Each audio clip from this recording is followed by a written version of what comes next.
So we're going to get into it today. How's everyone doing? Dave here with Affordable Door and Gate. I got a few things I want to go over about this Liftmaster gate operator. So Crown reached out to me. And if any of you Liftmaster fanboys, gate operator guys, I'm being sarcastic. If you can put any comments or any recommendations, go for it. This is obviously 100% my opinion. So let's get into it. So I have a Liftmaster. It's an LA 400. And I just replaced the batteries for the third time since I've had it. This time, I continue to have a problem with the gate opener. And I was hoping you might be able to put your finger on it, what the problem is. Today, when I went out to open the gate, I heard the three beeps, and the gate would not move. I hit the reset button and still nothing. I was only when I pulled out the 20 amp fuse and put it back in, the gate would operate. But even then, when I pressed it a second time, I heard the three beeps, and it wouldn't operate until pulled the fuse again. I replaced the fuse, but it still does it. It says I put a multimeter on the transformer, and it goes up to 24, and then bounces around. But 24 seems to be full trickle charge. Any tips would be appreciated. Okay. So for Mr. Crown, we're going to go into a few things here and there. And I was funny that you just messaged me or commented on this video because I literally was coming across a video and I couldn't agree more with this guy. So let's kind of go through some clips and I'll do some commentary over it. Okay, so I got to give a shout out to Video Bob. He's the one that made this. You can watch his full. But it kind of gives you a glimpse what I've experienced a little bit. Like I said, if you want to watch the whole video, go to Video Bob. He's the one that made this part. Let's watch what he's got. And remember, kids, don't cuss and swear.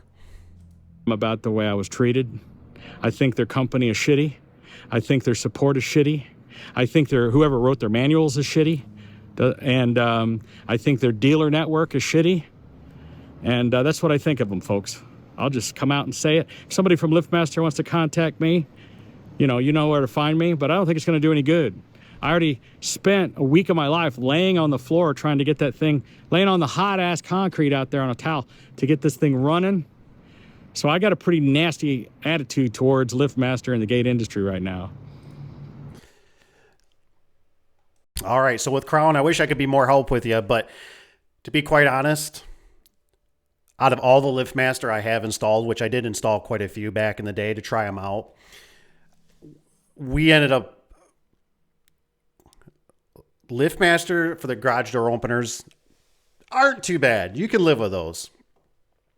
The gate operators, I get guys that beat me up all the time about it, and I'm so happy that they work for you, and I'm so happy that you don't have callbacks. I'm so super duper happy.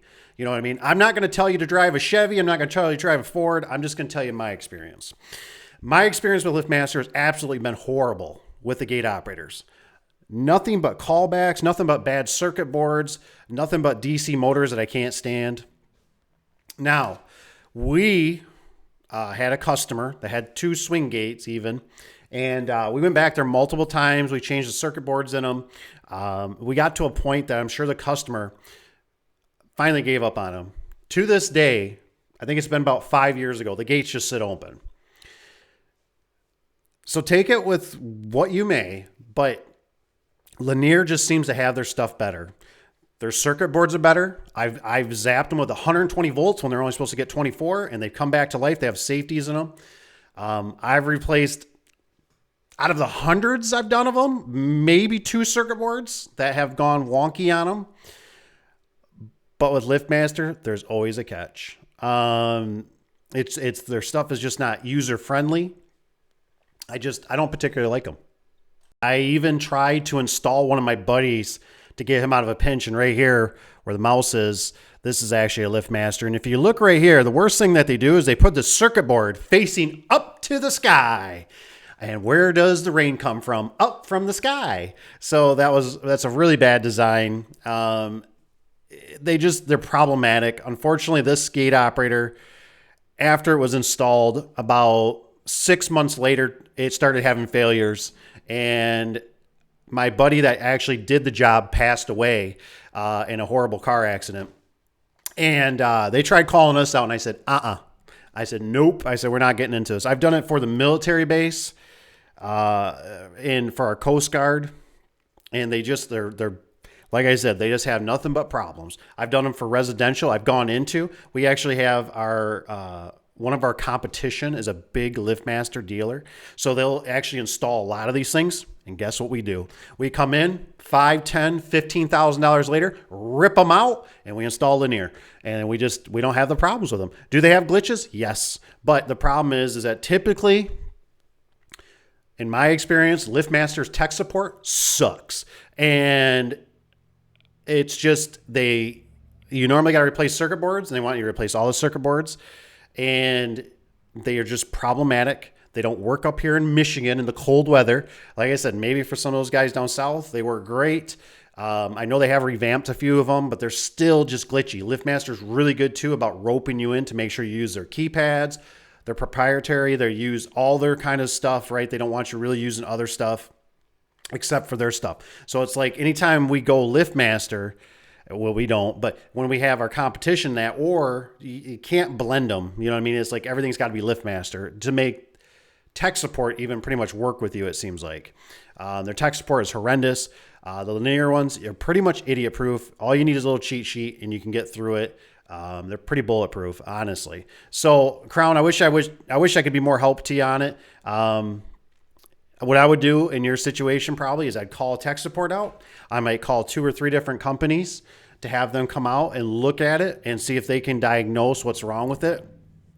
If you're going to start pumping, I don't know what your threshold is going to be, $600, $800, $1,200 into this, you might want to consider that. If you really, really want this long term, you might want to consider this to replace them. If they got some age on them, it might be worth calling a company, and I can't strongly enough urge the linear. The linear they work. If you can do one with a nice cabinet of some sort so the door opens up on the front, I would definitely consider that. Instead of one that has a plastic cover. The plastic cover ones typically are a little bit cheaper, but what you need to look at most of the time when it comes to gate operators is the convenience. When the service tech has to come work on it, is it weatherproof? Is it got a nice door in the front to service it? Is it easy to access? Or do you got to take screws apart and you got to take the cover off and you got to do the unlock? Serviceability is really important on these things because you start putting accessories in there and you're cramming them in, right? It's nice to have a nice roomy box, a metal box. So if you can do that, if there's swings or there's slide gate operators. But I hope that helps you out a little bit. Like this one right here has a big cover that goes over it. And I don't know how you keep the rodents out. I mean, they got just Liftmaster needs to do better when they're gate operators. They need to stick with their gate or they need to stick with their garage door openers and stay out of the gate business, my opinion. I know that's harsh, but anyways, Crown, thanks for the comment.